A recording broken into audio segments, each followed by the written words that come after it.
Hey, Doug, it's your old buddy Dennis Boddie. His voice, bold and unmistakable. Did you give me a call on my cell when you get a chance? His words, always upbeat and uplifting.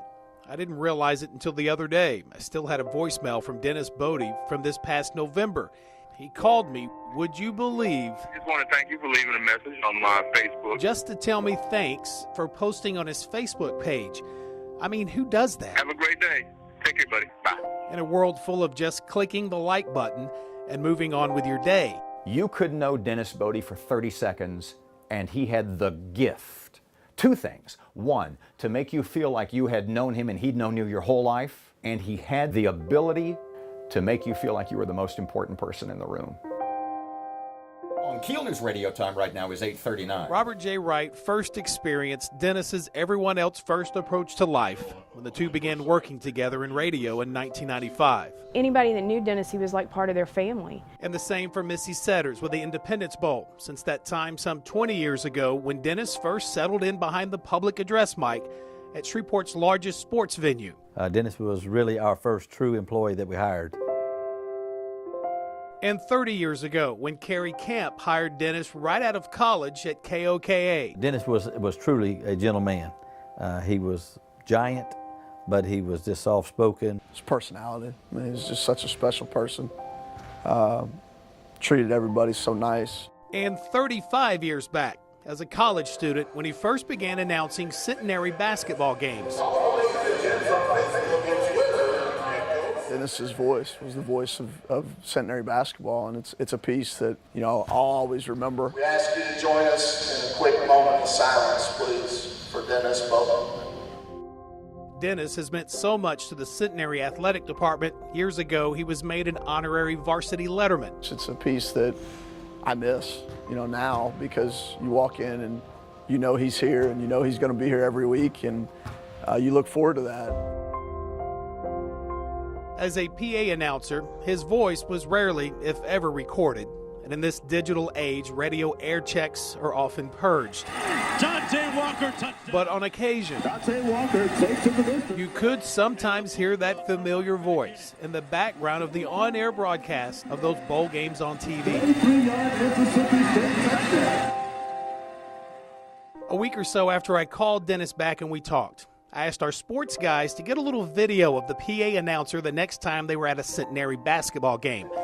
I hadn't even told Dennis what I was up to yet. I figured I'd make sure we got plenty of video of him and that booming voice before literally forcing the ever-humble Dennis to sit down for an interview to talk about his storied career. This video is from late November. Division III Centenary will welcome Mike McConaughey. But only a month later, the Gents will be without the voice of beloved public address announcer Dennis Boddie. Boddie passed away over the weekend. December 26th was supposed to be another major highlight in Dennis's announcing career. Christmas night, he posted on Facebook, "Going to bed early tonight, a lot to do tomorrow." I've got the Independence Bowl that's coming in tomorrow, getting ready to work that. Dennis's brother, Daryl, lives in Indiana. That post was that Friday night at around just a couple of minutes before 10 o'clock. For some reason, the boy did not believe in light bulbs.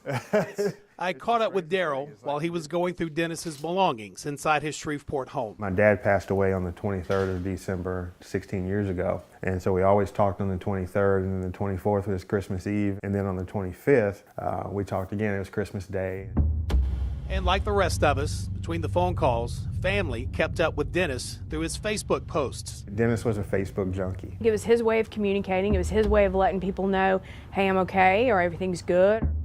You see, Dennis's last few years medically were a massive struggle, battling diabetes and heart issues compounded by weight problems.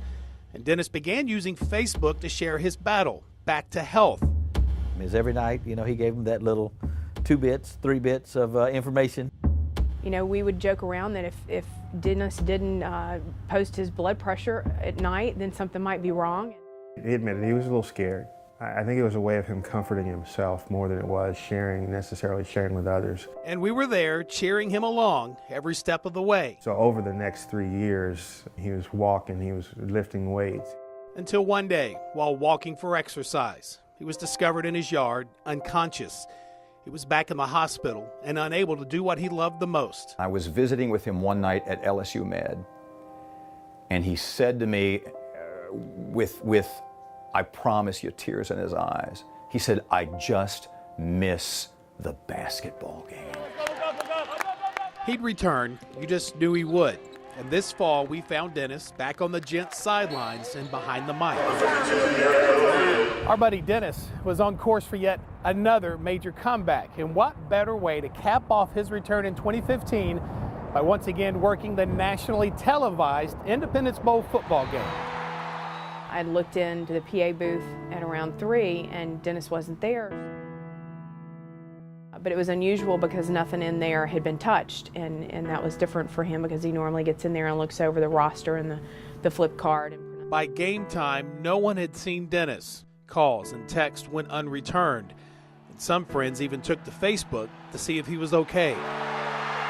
I was watching the game. I always watch the game, one, because no idea. From 800 miles away, Daryl wouldn't learn for hours. But word traveled fast all across Dennis's Facebook page. If you want to know how to live your life, look on Dennis Boddie's Facebook page and live your life so that when you're gone, the people that you knew will say about you the things they say about him. People are still writing on his wall the impact that he's had on their lives. And after a lifetime of telling all of us, love yous, Dennis, it's us that loves you. And we'll miss you every time we take a seat in the stands. The first time you go to a sporting event that he would have normally done the PA for, it's not going to be the same. Touchdown! It just won't be the same not hearing Dennis's voice. For the Mississippi State touchdown.